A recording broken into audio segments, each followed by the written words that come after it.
Bem-vindos ao canal As Quatro Estações UFMG, e este programa é parte da playlist Conversa Animal, ou Charla Animal, conduzido por Natasha Ostos e por mim. Natasha é doutora em História por la Universidade Federal de Minas Gerais e investigadora em Fiocruz, Minas, Instituto René Rachou. Eu sou Regina Horta, professora de pós-grado da Universidade Federal de Minas Gerais e conto com o apoio do CNPq e da FAPEMIC. Natasha e eu coordenamos o Centro de Estudos Animais, ubicado dentro do Grupo de Investigação Coleção Brasiliana, Leituras e Escritos da Nação.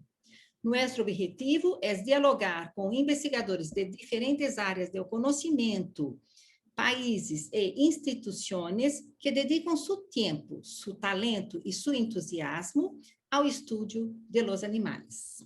Hoje temos o privilégio de receber o professor Reinaldo Funes Monsotti. Reinaldo é doutor em História por la Universidade Jaume I, Sevilha, em Espanha. É professor em la Universidade de La Habana e diretor do programa de investigação geohistórica em la Fundação Antônio Nunes Jiménez de la Naturaleza e o Hombre, ubicada em la cidade de La Habana, Cuba. Foi professor visitante em la Universidade Pablo de Olavide, em Sevilha, Espanha, e também em Macmillan Center for International and Area Studies at Yale University entre 2015 e 2020. Vou compartilhar também minha tela agora para mostrar. Um minuto. Sim, a universidade. Ok, a universidade. Reinaldo é um investigador premiado. Entre as várias distinções que recebeu, destaco o prêmio Elinor Melville por seu livro From Rainforest to Cane Field, em Cuba, An Environmental History Since 1492, prêmio que recebeu em 2008. E há uma versão em espanhol desse livro. E é o prêmio Casa de las Américas por seu livro Nuestro Viaje a la Luna, La Idea de la Transformación de la Naturaleza en Cuba durante la Guerra Fría. E é o prêmio em 2019. Publicou outros livros, foi editor de coletâneas, autor em muitas outras obras coletivas e publicou artigos em vários periódicos acadêmicos, como Agricultural History, História Agrária, Mundo Agrário, Global Environmental, Várias História de Brasil, entre outros. Participa de muitos projetos internacionais, e um deles originou o livro publicado este ano de 2021, Reconstructing the Landscapes of Slavery, A Visual History of Deportation in the 19th Century Atlantic World, por la University of North Carolina Press. E no programa de hoje, hablaremos sobre seu texto Ubre Blanca in the Politics of Milk in Socialist Cuba, publicado em la Oxford Research Encyclopedia of Latin American History. Reinaldo, muito gusto tê-lo conosco, nosotras, e muitas graças por aceitar a invitação. E agora a palavra é sua. Muchísimas gracias, Regina y Natasha, por esta oportunidad de compartir con ustedes, por esta invitación para hablar de este tema en específico sobre la famosa ubre blanca. Y bueno, voy a hacer una presentación primero muy general. La presentación está en inglés y yo voy a hablar en español, y creo que esto puede ayudar también para los diferentes públicos. Y voy a intentar ajustarme a los 20 minutos. Voy a hablar en general de ese proyecto en que he estado trabajando, así que les pido ya que podamos compartir y pasar directamente a la presentación y después mantener la conversación con ustedes. Bien, ¿se ve bien la presentación? Regina. Sí, estamos viendo muy bien. Gracias. Bien, entonces voy a hablar de la manera más general posible de esta investigación sobre ubre blanca, que es parte de una investigación mucho más amplia que inicié hace muchos años. Primero, debo decir una nota personal. Mis padres ambos trabajaron durante toda su vida. Mi madre falleció, mi padre aún vive, y toda su vida trabajaron con estos temas de la ganadería, de la producción de leche en específico, y en el área de ellos tenía que ver más con los pastos y forrajes. Es decir, que desde niño estoy recibiendo esas influencias. Muchas veces cuando vamos a estudiar historia pensamos que esto no es parte de la historia, y luego la vida me demostró que es todo lo contrario, ¿no? Es decir, que eso se convirtió en una fuente de inspiración para mí, en un recurso fundamental por el acceso a muchas fuentes que de otra manera probablemente nunca hubiera conocido, y el contacto con muchas personas que tuvieron que ver con estos temas y que participaron en esta historia que yo estoy tratando de reconstruir. En específico, el tema de ubre blanca es parte de un proyecto más amplio que sería como la segunda parte de uno de los libros que presentó Regina, que es este libro sobre la idea de la transformación de la naturaleza en Cuba, porque yo ahí me centro mucho más en los proyectos agrícolas que tienen que ver con la caña de azúcar, que tienen que ver con otros cultivos, pero digo, especifico en el libro que voy a hablar poco de los animales, porque eso va a formar parte de un segundo proyecto, ¿no? Que es este libro, que es un estudio sobre, que el título tentativo es las batallas para la proteína animal en Cuba entre la conferencia Hot Spring, es decir, durante ya fines de la Segunda Guerra Mundial, y el periodo especial en Cuba, que comienza en la década del 90. Eso es el propósito más amplio de esa investigación, y como decía, tiene muchos paralelos con ese libro de nuestro viaje a la luna y la idea de la transformación de la naturaleza. Pero era un tema tan amplio para el que he investigado durante tantos años que realmente era imposible hablar más en detalle dentro de ese libro. Aquí he podido trabajar con muchísimas fuentes y sobre todo entrevistas a muchos de los protagonistas en todos estos proyectos a partir de la revolución, pero algunos ya que venían de la década del 50, a quienes tuve la oportunidad de entrevistar, incluyendo hombres y muchas mujeres que participaron también dentro de todos estos proyectos de la ganadería, como mi propia madre y mi padre. Y llevo muchos años haciendo estas entrevistas. En algunos casos son entrevistas colectivas y en otros casos ya entrevistas individuales a personas que tuvieron que ver con estos temas. Esto está obviamente en un proceso de transcripción y después de sacarle provecho a todas estas entrevistas. Como les decía, el punto de partida mío es esa idea de una dieta humana ideal, muy basada en la proteína animal, copiando los modelos de desarrollo de los países occidentales. Es decir, la idea de llevar a todo ese mundo a ese tipo de dieta que tenía mucho que ver con el aumento de las fuentes de proteína animal en la alimentación humana. Obviamente ahí la leche era un punto central, la carne de res, otros tipos de carnes y la diversificación de esas fuentes de proteína animal. Y yo parto de esa idea de las dietas que se crearon en ese contexto, muy basadas en la experiencia también de los Estados Unidos en el año 43 en la conferencia de Hot Spring, y de cuál era la situación de Cuba en ese contexto respecto a la leche, respecto a la carne, respecto a los huevos, respecto a la carne de cerdo, a la carne el pollo o la gallina. Es decir, que ese es mi punto de partido para la investigación más amplia. Obviamente, ubre blanca llega muchos años después, pero es importante ubicarlo en este contexto.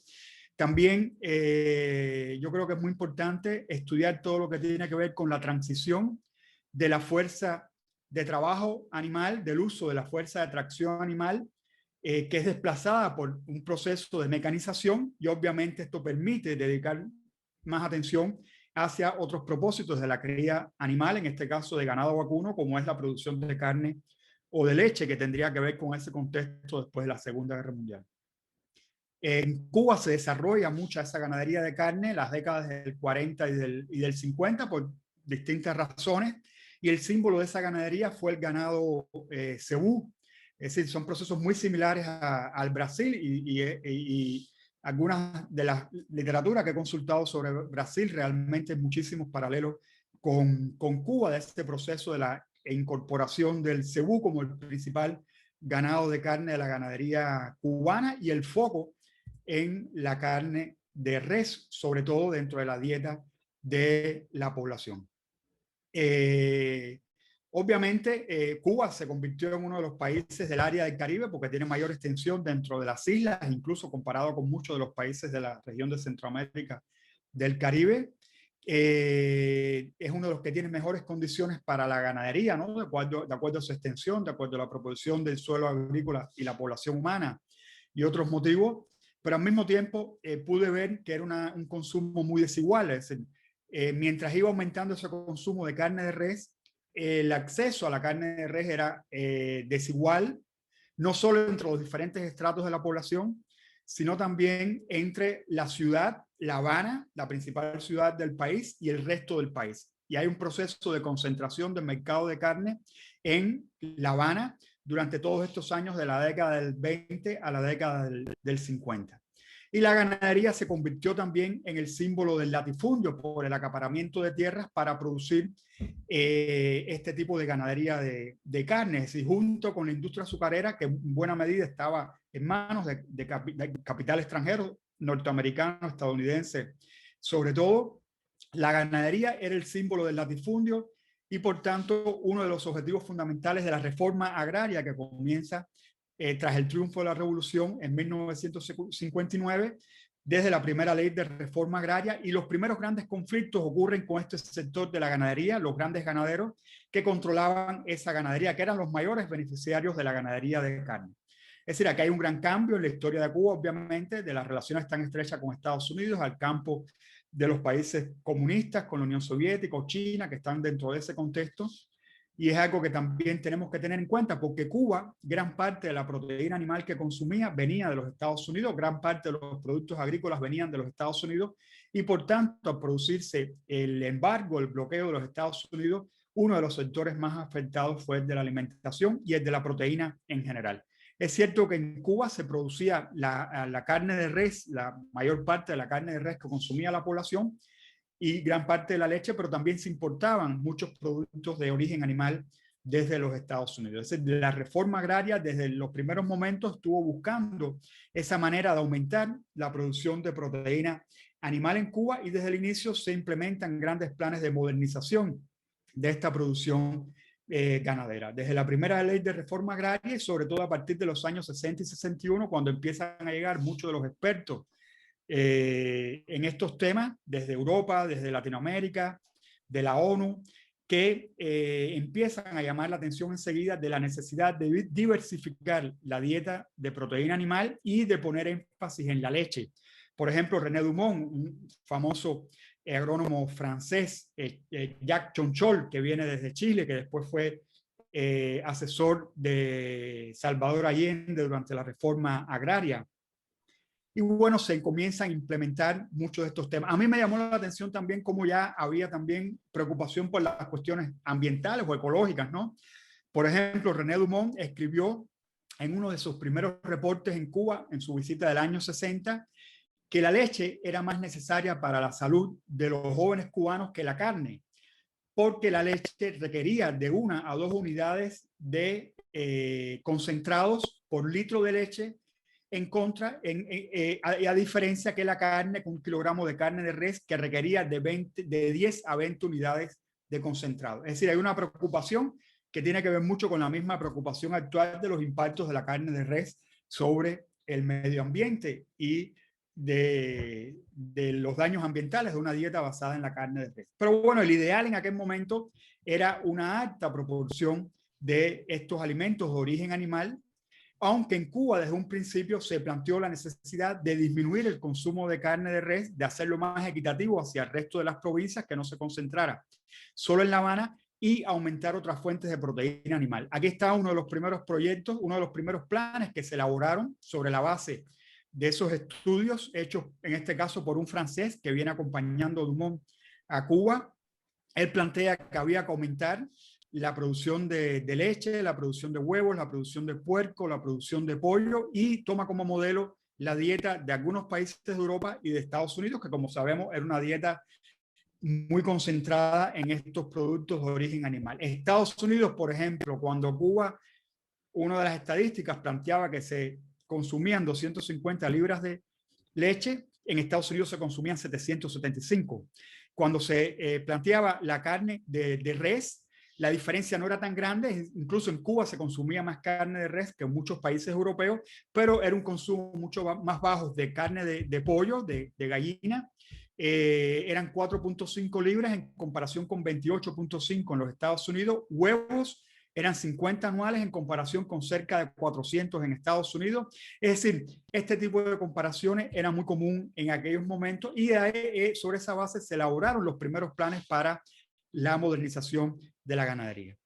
Aquí, como vemos, duplicar la producción y el consumo de leche, disminuir el consumo de carne de res per cápita, aumentar el de puerco, aumentar el de pollo, aumentar los huevos de 50 a 200 unidades y aumentar también el consumo de pescado. E daqui se empiezam a implementar uma série de planos. Sim. Vou propor que eu e a Natasha desliguemos nossa imagem para que apareça seu slide completamente. Tá? Só enquanto você apresenta. Sim, sim. Então, em cima do slide. Uhum.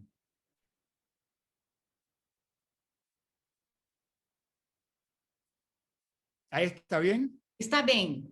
Pode continuar, porque aí as pessoas poderão ver o slide completo. Eu posso também quitar minha imagem, se querem. ¿Les parece? ¿Quitar el video? Acho que você fica, Reinaldo. Ok. Bueno, continúo entonces. Entonces, se empiezan a implementar todos estos planes para transformar la ganadería cubana, una ganadería basada en la carne, hacia una ganadería basada en la leche. Y aquí sí hay que decir que desde el inicio Fidel Castro estuvo muy involucrado en esta transición. Yo me he preguntado y he tratado de investigar cuáles fueron los motivos. Puede haber motivos personales, obviamente de su procedencia, de familia latifundista en oriente de Cuba, que tenían caña de azúcar, pero también tenían ganadería. Entonces, eso puede ser esa inclinación de muchas personas que venían de este origen por participar en el desarrollo ganadero. También los conflictos que se comienzan a dar desde el inicio con los grandes ganaderos en el país por consecuencia de la reforma agraria, que realmente fueron graves conflictos desde muy temprano y comenzaron conspiraciones de estos grupos, sectores de los ganaderos. Obviamente todas esas ideas sobre el desarrollo que tienen un énfasis en la cuestión de la proteína animal en los países tropicales, en los países subdesarrollados, la necesidad de diversificar las fuentes de proteína animal, porque Cuba estaba muy basada en la carne de res y por tanto era muy costoso en términos de ocupación del espacio, y también la conexión con programas sociales, ¿no? Es decir, el hecho de ver la leche como el alimento perfecto, como el alimento ideal para alimentar a los niños dentro de la población y a la población más anciana como parte de los programas sociales de la revolución.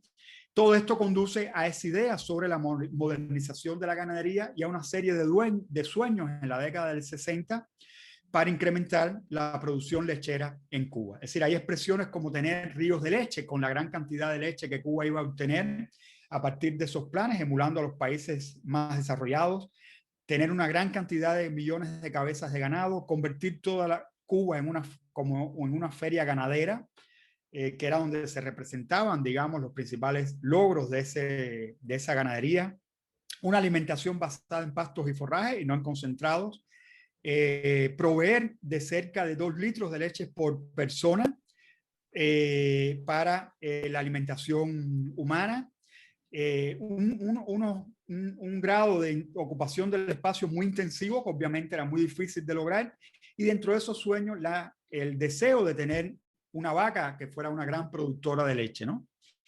De aquí empiezan estos planes desde muy temprano, en el año 62 empiezan, desde el año 61, 62 se comienzan contactos con Canadá para importar ganado Holstein desde ese país. Obviamente ya eso era imposible hacerlo con Estados Unidos a medida que va implementándose, aplicándose la política del bloqueo hacia Cuba.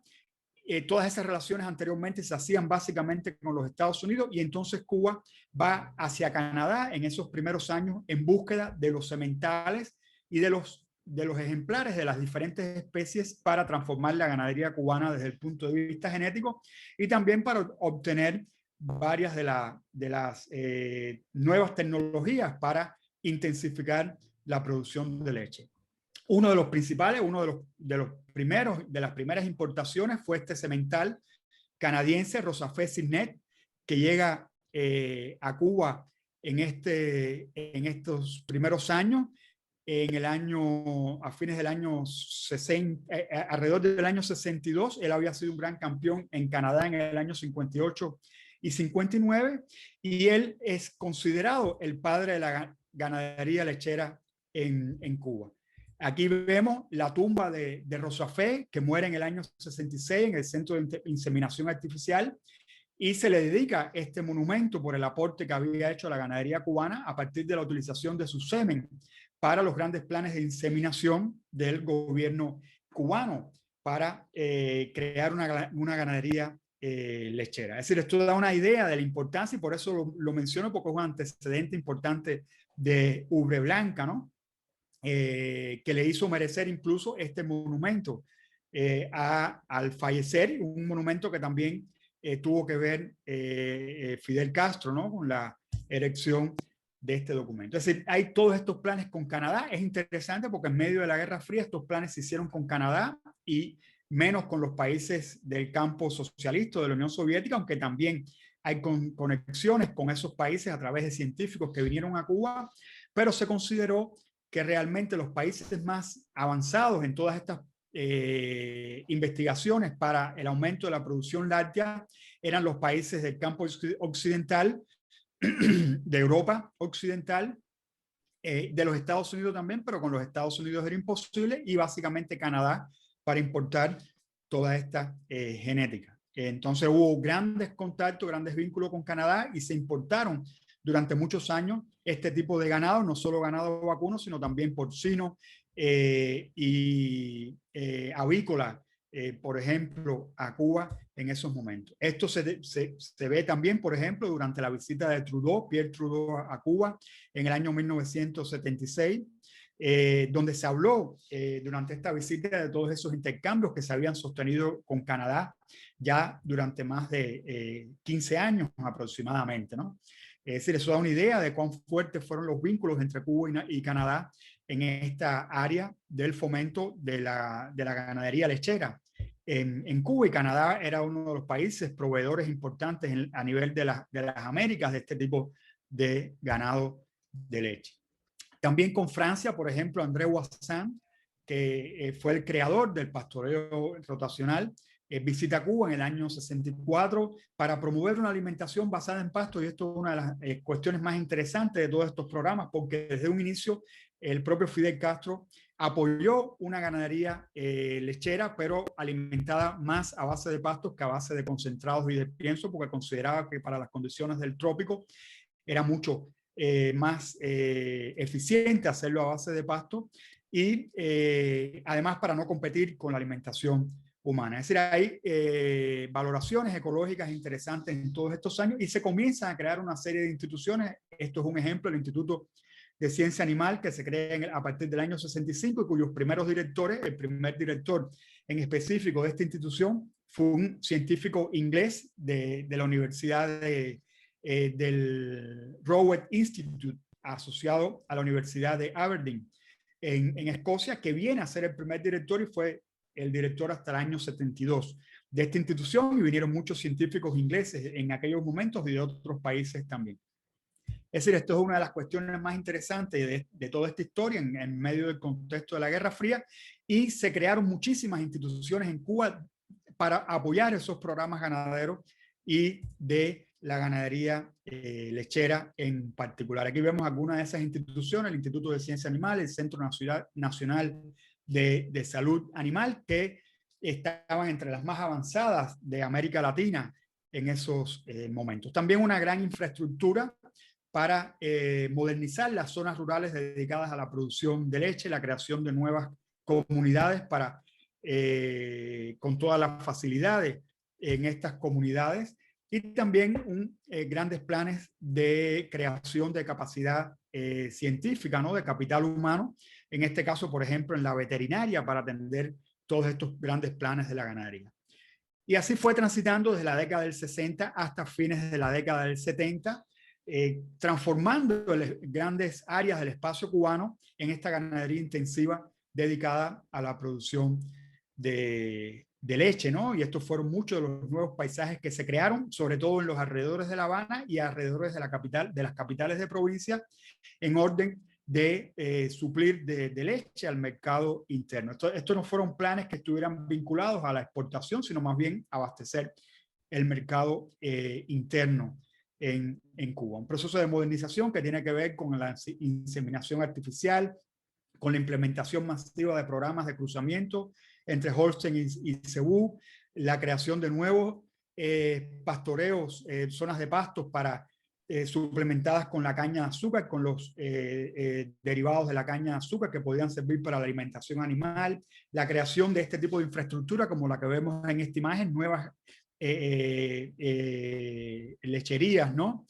Fincas lecheras en todas estas áreas, la mecanización de esta actividad, también del ordeño, la extensión del ordeño mecánico, y en general es una copia, ¿no? De las tecnologías que prevalecían en aquel momento en los países de clima templado o considerados países desarrollados. Y con esto se logró aumentar la producción de leche entre la década del 70 y el 80, sobre todo.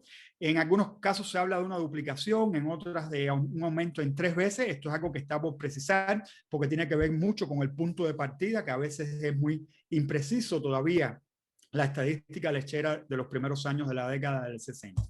Y fue en ese contexto que aparece Ubre Blanca, es decir, con todo este background de las políticas de la leche, de pronto aparece en un lugar inesperado, según muchas de estas políticas, porque no era uno de los principales centros de la genética de leche, digamos, sino al sur de Cuba, en la isla de Pinos, aparece esta vaca que estaba produciendo 60 litros de leche, y los vaqueros que trabajaban con esta vaca, los veterinarios, informan a las autoridades en la capital que existía esta vaca que estaba produciendo una gran cantidad de litros de leche. De acuerdo a la historia que yo he podido recoger, se dice ya que en esos momentos Fidel Castro había hablado de que él quería, de que él le gustaría crear una vaca, buscar una vaca que produjera más de 100 litros de leche, porque con eso se podía demostrar que en el trópico se podía producir tanta cantidad de leche como en los países de clima templado. Y los que tenían que ver con todos estos planes genéticos inmediatamente le avisan a Fidel Castro sobre la existencia de esta vaca, y a partir de este momento la vaca se convierte en un símbolo de esos planes ganaderos, que eran planes ganaderos no solo para Cuba, sino para el mundo desarrollado, subdesarrollado en general, y las zonas tropicales, ¿no? Y es decir, algo que aparece de manera fortuita, de pronto se convierte en un símbolo de todas esas políticas de la ganadería desde los primeros años. Es decir, no aparece en la isla de Cuba, sino aquí al sur, en la isla de la Juventud, en un lugar con condiciones especiales, y realmente todo el foco de atención se dirige hacia esa granja. Fidel Castro visita este lugar varias veces, es decir, visita la vaca, a Ubre Blanca, desde el primer momento, a seguir todo el proceso, ¿no? Luego podemos hablar de cómo fue que se pensó que podía romper el récord, porque obviamente se hizo una investigación de cuáles eran las vacas que tenían el récord anteriormente, y esto fue un aliciente mayor porque se dieron cuenta que las vacas que tenían el récord eran 2 vacas estadounidenses, y por tanto en esa competencia, en ese conflicto con los Estados Unidos, Ubre Blanca se convirtió en un símbolo aún mayor. Desde el primer momento recibe una atención muy cercana. Aquí está el veterinario directo de Ubre Blanca, quien he tenido la oportunidad de entrevistar porque ha sido amigo de mis padres, y hoy en día trabaja en el Zoológico Nacional de Cuba, también atendiendo temas de nutrición animal, y hemos tenido la oportunidad de conversar varias veces con este tema, y él tuvo la encomienda especial de proteger, de cuidar a Ubre Blanca. Y Ubre Blanca se convirtió en noticia de primera plana en la prensa nacional casi diariamente, donde se daban a conocer los nuevos logros, las nuevas marcas de ubre blanca entre el año 81 y el año 82 hasta la marca más importante que logró de 110.9 litros de leche. En el artículo se pueden ver muchos más detalles de este proceso. Las primeras marcas fueron en 4 ordeños y estas últimas marcas en 3 ordeños. Y eso acrecentó, digamos, el nivel de popularidad de ubre blanca y, como les decía, el hecho de que rompiera el récord de 2 vacas americanas en producción de leche en un año, en producción de leche en un día y en cantidad de grasa en la leche. También demostró ubre blanca que tenía un alto porcentaje de grasa en su leche. Y fue muy importante dentro de esa creación de ubre blanca como símbolo, demostrar que no era un caso fortuito, que no era una casualidad, sino que era un producto de todo ese proceso de mejoramiento genético de la ganadería cubana llevado a cabo desde la década del 60. Y por tanto que no era un milagro, ¿no? Como decían estos anuncios en la prensa. Dentro de esto se demuestra de los científicos que de alguna manera ubre blanca estaba vinculada a aquel toro canadiense famoso que llegó en el año 62, Rosafé Signet, y que era descendiente directa, era como de bisnieta, ¿no? De el famoso toro Rosafé, y obviamente esto demostraba el éxito de toda esa política llevada a cabo. Obviamente no podemos esperar menos que ubre blanca haya sido embalsamada, ¿no? Por el símbolo que representó para Cuba dentro de todos estos planes ganaderos. A su muerte, 3 años después de haber impuesto los récords, se tomó la decisión de embalsamarla y hoy permanece en uno de estos centros de investigación, específicamente del Centro de Salud Animal, creado en Cuba durante estos años, ¿no? Y realmente es un gran símbolo. Yo a veces digo que en Cuba no existe Lenin o no existe Mao Zedong embalsamados, pero sí está ubre blanca, ¿no? Y todo esto es un símbolo de ese periodo de la agricultura y de la ganadería cubana. La relación de Fidel Castro con ubre blanca también es muy interesante porque se convirtió en un símbolo de los éxitos de la ciencia cubana. Fidel Castro, en un discurso en el año 60, había escrito que el futuro de nuestra patria tiene que ser necesariamente un futuro de hombres de ciencia, y por tanto ubre blanca fue vista como parte de ese futuro de hombres de ciencia. Y también obviamente la popularidad de ubre blanca permite todo un andamiaje cultural alrededor, canciones, documentales, películas, una estatua, un monumento, incluso un grupo de música techno inglés, que no sé por qué motivo le pusieron el nombre de ubre blanca, si tiene algo que ver con la vaca, pero realmente esto es parte también de la investigación. Y que habla más de ubre blanca como símbolo y metáfora, obviamente también con sus oponentes, sobre toda la otra visión, ¿no? Sobre el tema de la revolución y de la agricultura y de la ganadería durante este periodo. Esto tiene que ver también, ubre blanca, con el aumento de la industria láctea, es decir, la multiplicación de la producción de esta industria en la producción de helados, por ejemplo, la producción de yogur, determinados tipos de consumo que no eran tan masivos en el periodo anterior, cómo se convirtieron en símbolos de la nueva época y de las nuevas políticas del consumo de leche, como la heladería Copelia, fundada en el año 1966, es decir, mucho antes de la aparición de ubre blanca, pero que es otro de los símbolos de toda esta política. Todo esto cambió a partir del colapso de la Unión Soviética y del impacto para Cuba de la economía cubana, el colapso de la industria azucarera y el colapso también de todo este tipo de ganadería intensiva, con una alta demanda de insumos, y obviamente esto significó la entrada en un largo periodo de crisis del que aún no se recupera la ganadería lechera en Cuba desde aquellos momentos. Y aquí podemos ver ese declive de la producción de leche después de los años 90 en Cuba.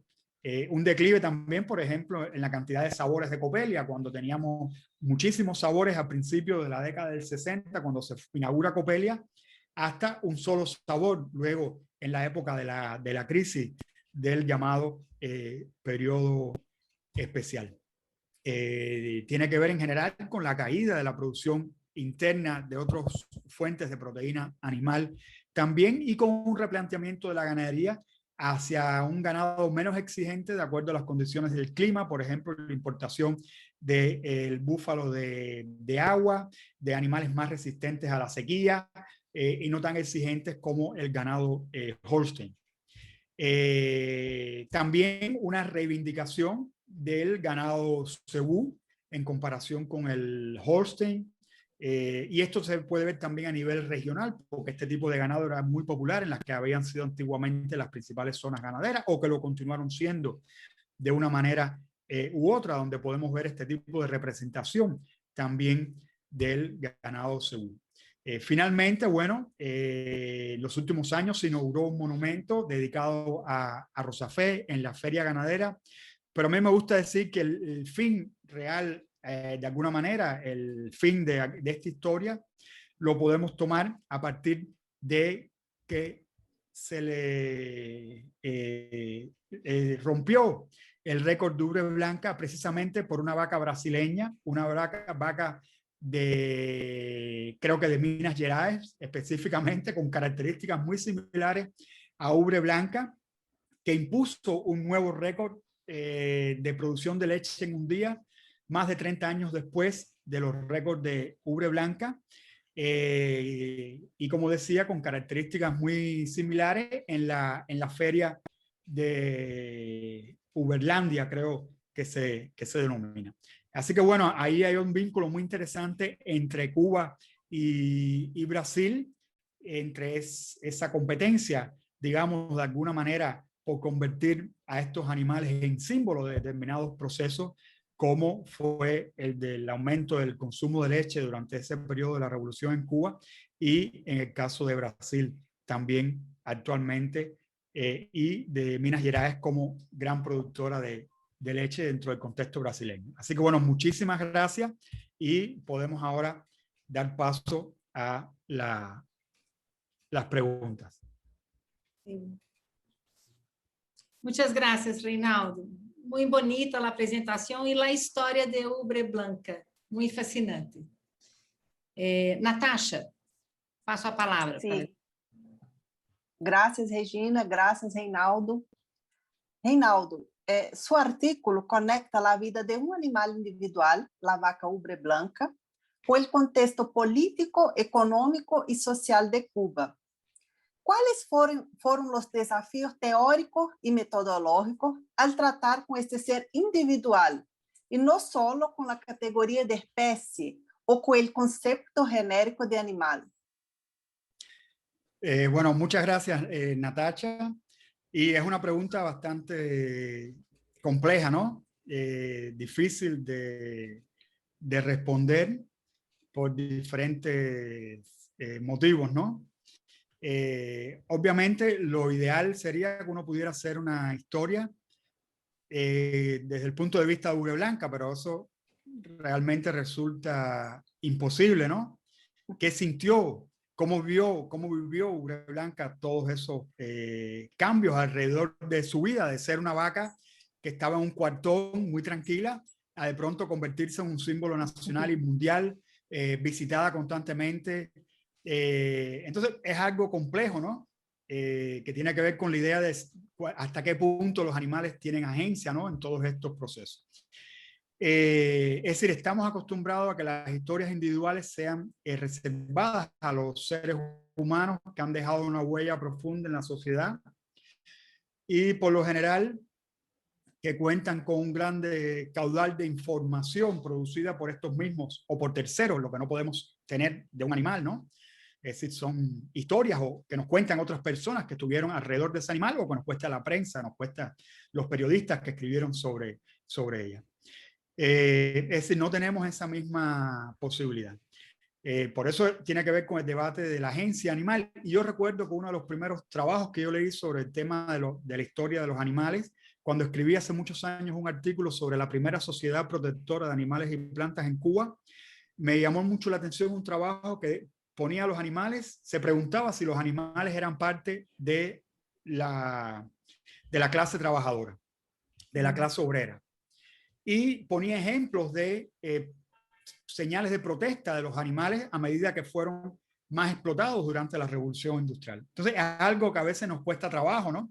Saber hasta qué punto eso fue una reacción consciente o no de los animales, ¿no? Y es algo complicado, pero sí hay ejemplos, ¿no? Que se ponían en ese trabajo y en ese artículo. Puede ser que Ubre Blanca haya reaccionado a una mejor atención, por ejemplo, o al cariño que le hayan transmitido a algunos de esos personas que se dedicaron con tanto esmero a ello, que le hayan cuidado, por ejemplo.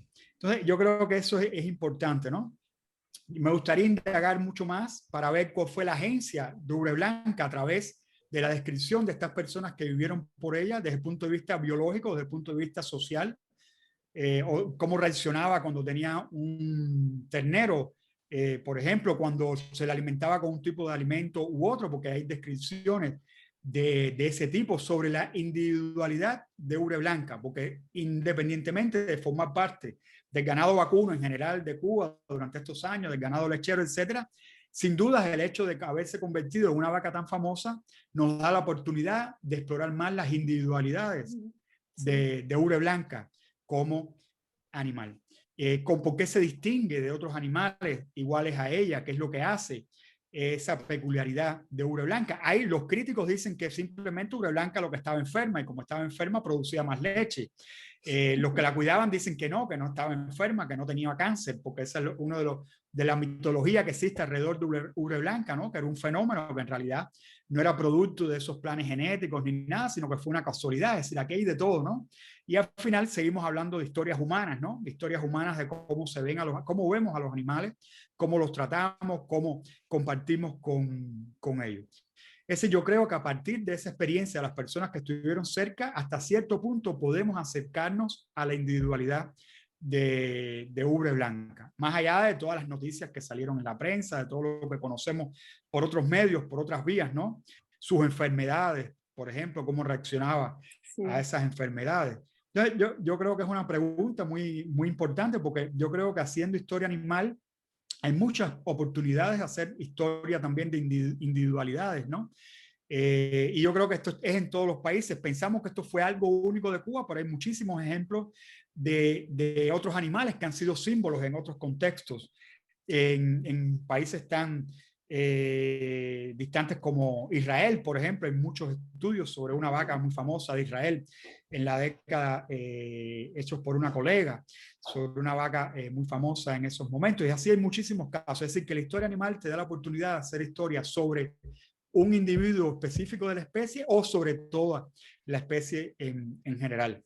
Y esto me parece una gran posibilidad para nosotros como historiadores. Gracias. Bueno, yo voy por la heladería Coppelia. Tú mostraste 2 slides sobre la heladería. Eu pensei que a princípios da década de 80, la vaca, né, Ubre Blanca, encarnava uma metáfora de esperanças em la revolução. Tu exploras muito as metáforas em seu artículo. A metáfora do uso da ciência para a saúde, para o bem-estar humanos, leite para os niños e os viejos, e as mulheres também, né? Proteína e saúde. E também a construção de caminho de independência para os países tropicais pobres. Ubre Blanca era também tudo isto. E representou o sacrifício de indivíduo por toda a sociedade, porque forneceu leite hasta que se consumisse toda, né? Muitos anos antes, como você mostrou, em 1966, Cuba já tinha todos os objetivos para a produção de leite, iniciava os projetos, e se fundou a heladeria Coppelia, muito bonita, né, no centro de Havana. E não seria Coppelia que hasta hoy está abierta y funcionando en todo su estilo, pero con menos cantidad de sabores disponibles, né? Pero una otra metáfora de la revolución, né? De las esperanzas en la revolución cubana. Y en este caso, revolución y placer, revolución y alegría de las personas en la plaza, consumiendo helados y muy felices de un nuevo tiempo en Cuba. Sí, bueno, muchas gracias por esta pregunta y eso me hace pensar en que hay una deuda con escribir una historia vinculando a Coppelia con todos estos procesos. Porque muchas veces cuando hacemos una historia cultural nos olvidamos de esa otra contraparte, ¿no? Entonces no se entendería Coppelia sin realmente todas esas políticas que hay alrededor para aumentar la producción de leche y para masificar el consumo de proteína animal.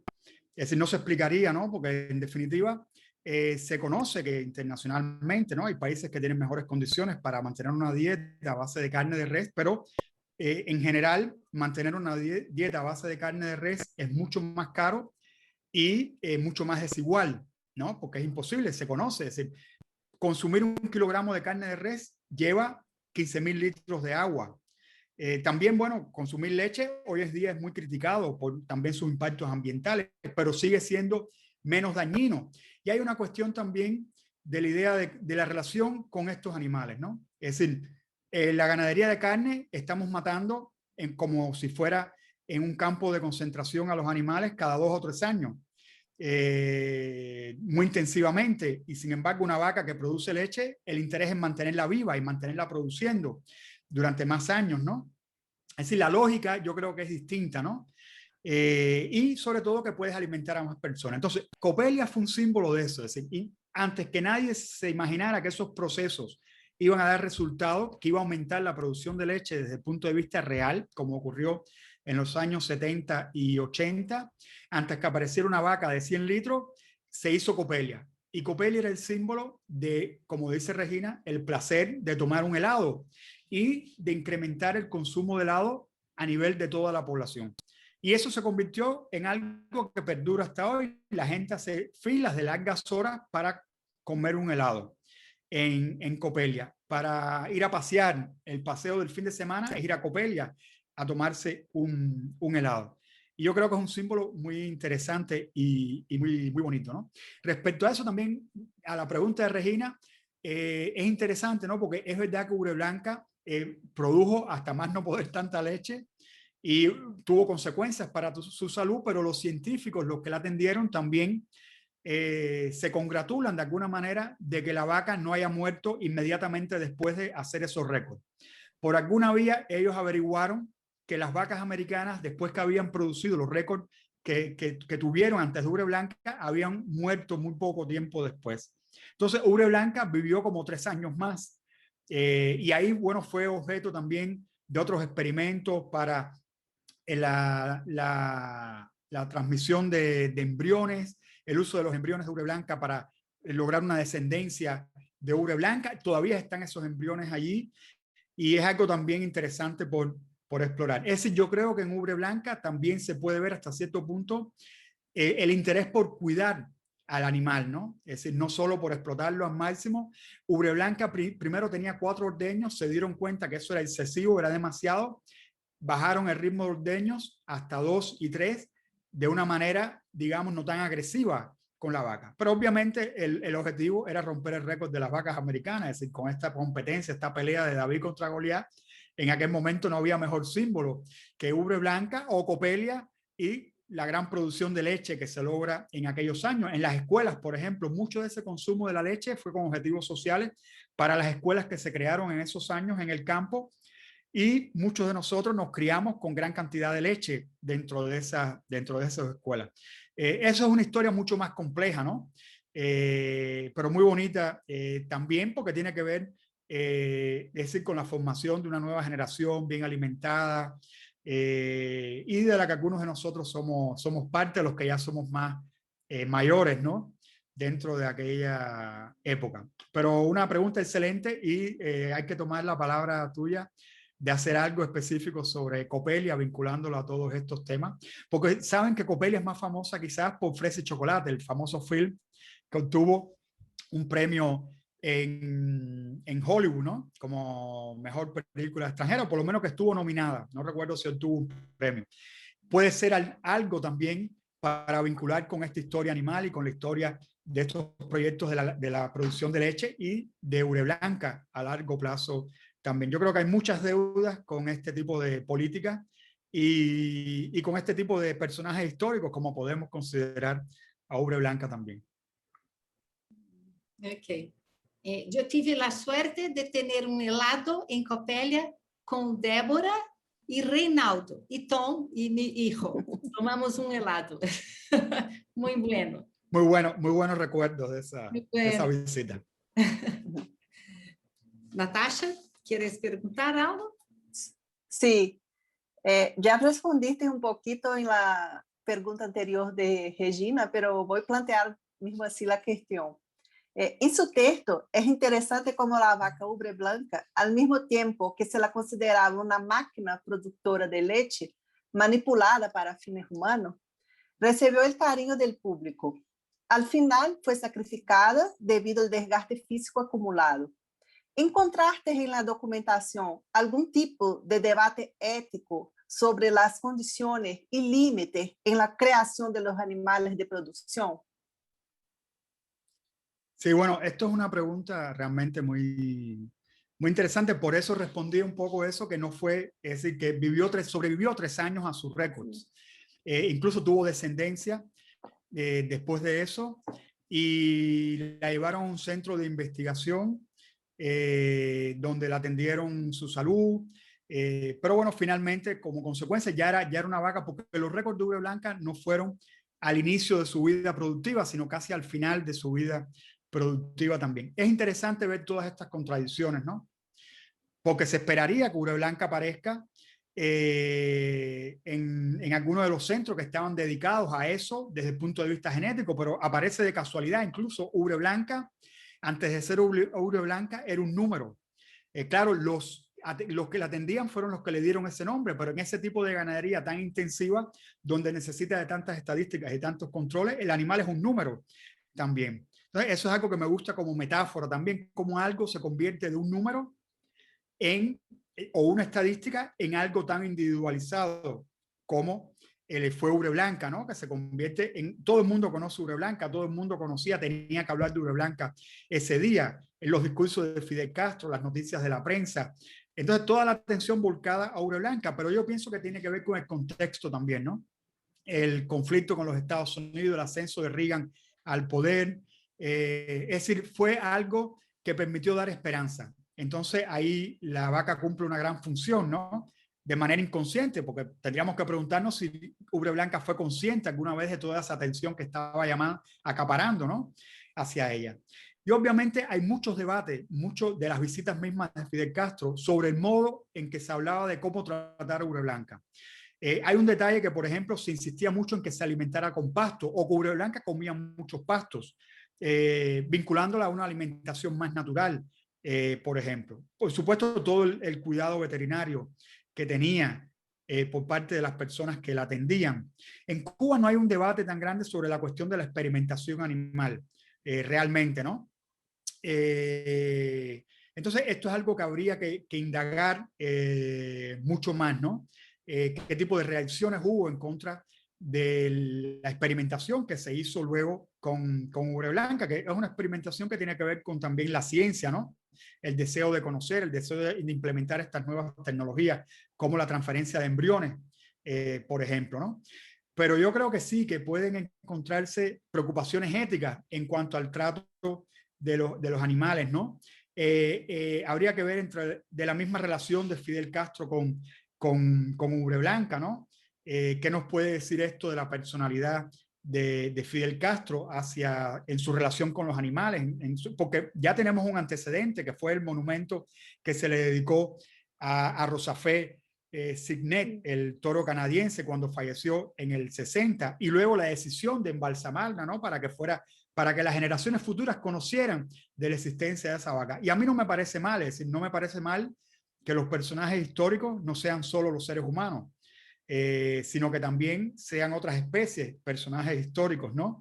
Entonces, en ese preservar la memoria de Ubre Blanca a través de un embalsamamiento, me parece un símbolo que puede ser interpretado de varias maneras, pero desde mi punto de vista merecería un monumento también, como se le hizo en su zona de residencia. En otros países existen. Los países que consideramos más civilizados, nosotros desde Latinoamérica siempre, es decir, no digo nosotros como historiadores, nuestros países históricamente que miramos siempre a Europa, a los Estados Unidos, a los países occidentales, están llenos de monumentos dedicados a animales famosos. Entonces, ¿por qué no utilizar un ejemplo como el de Ubre Blanca para sentir orgullo, ¿no?, de lo que hicieron estos animales, ¿no?, en un momento determinado? Es decir, hay varios niveles de implicaciones éticas realmente que podemos explorar en esta investigación. Así que te agradezco mucho por esa pregunta. Aquí tampoco el debate, por ejemplo, sobre los derechos de los animales tampoco es muy fuerte.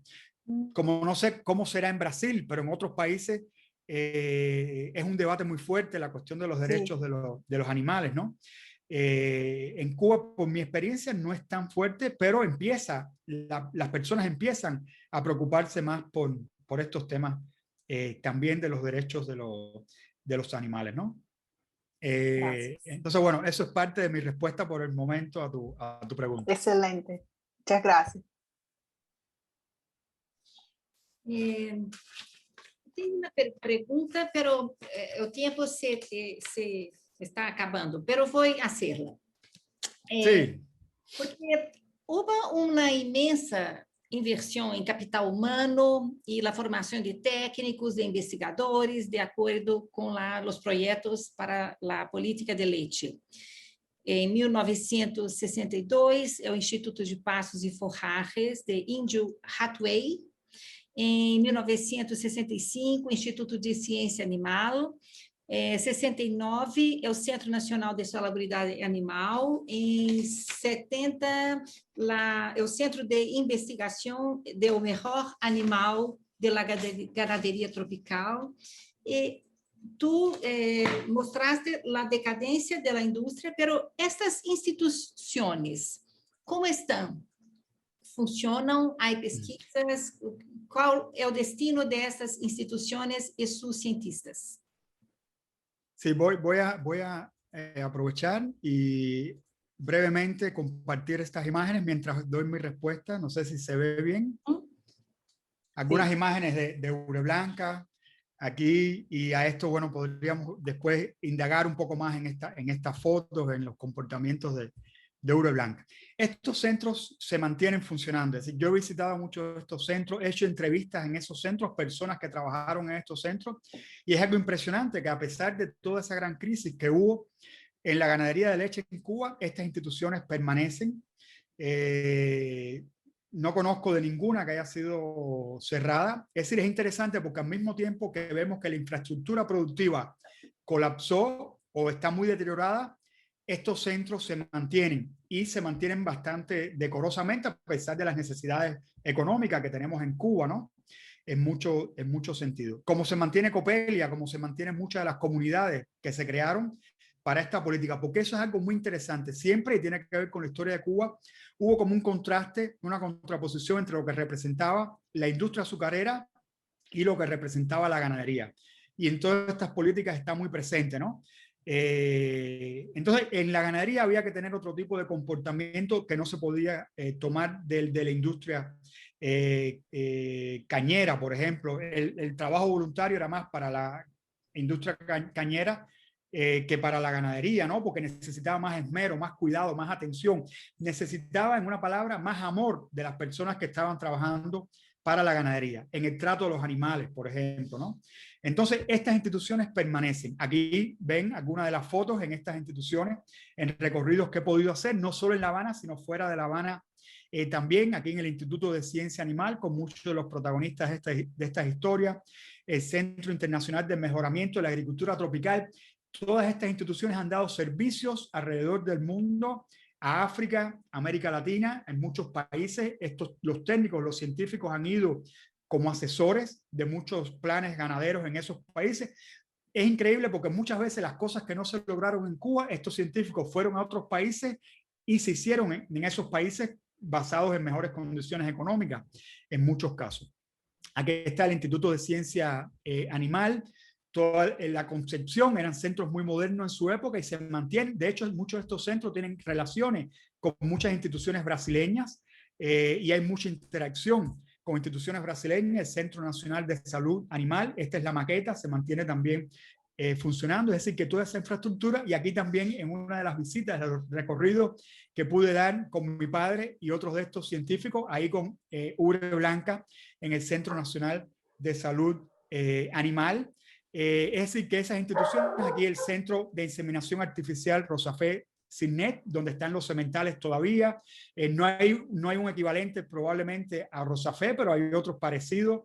Y realmente estas políticas, y ahora se está tratando de recuperar la ganadería, cosa que es difícil porque requiere de mucha inversión también. Pero la base científica está ahí, los graduados están ahí en muchos de estos lugares, muchas personas jóvenes actualmente, y también toda la representación cultural de toda esta política. Creo que es importantísimo. Se hicieron películas, se hicieron documentales, se hicieron animados infantiles.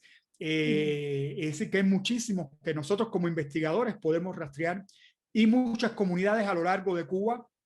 Es realmente algo que tiene su crítica por una parte porque se concentró a poblaciones, no es el ideal del campesino individual, sino viviendo en comunidades donde tuvieran acceso a la electricidad, a la alimentación, a círculos infantiles. Es decir, eran como comunidades ideales que se crearon para atender a todos estos programas, ¿no? Esas comunidades permanecen. Pueden estar más o menos deterioradas de acuerdo a la situación económica, pero hay gente viviendo en esas comunidades y que sigue en muchos casos trabajando en los programas ganaderos o en otros.